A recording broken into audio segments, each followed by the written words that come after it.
వారికి వారే ఎన్నికల ముందు రాజీనామా చేసేశారు.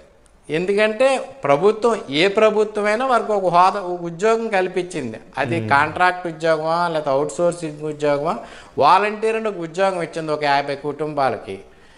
ఎన్నికల ముందే మళ్ళా జగన్మోహన్ రెడ్డి వస్తాడు, మళ్ళా మనల్ని తీసుకుంటాడని ఒక ధీమాతో వారికి వారే రాజీనామా చేశారు.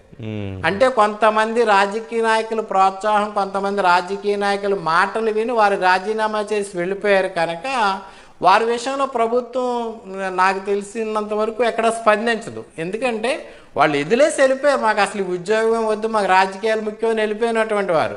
రేపొద్దున ప్రభుత్వం వాళ్ళు తీసుకుంటే ఇబ్బంది కదా. వాళ్ళ రాజకీయపరమైన అంశాలతో బయటికి వెళ్ళిపోయిన ఎలా తీసుకుంటుంది ప్రభుత్వం? ఖచ్చితంగా కూడా వారిని తొలగిస్తుంది. తొలగించడం వాళ్ళు వెళ్ళిపోయారు, ప్రభుత్వం తొలగించక్కర్లేదు, రాజీనామా చేసి వెళ్ళిపోయారు. కానీ అప్పుడు వైసీపీ ప్రభుత్వం చెప్పినా, పార్టీ నాయకులు చెప్పినా, వాలంటీర్గా కొనసాగినటువంటి 150,000 మంది భవిష్యత్తు మాత్రం ప్రభుత్వం చూసుకుంటుందని పదే పదే చెప్తూ ఉంది.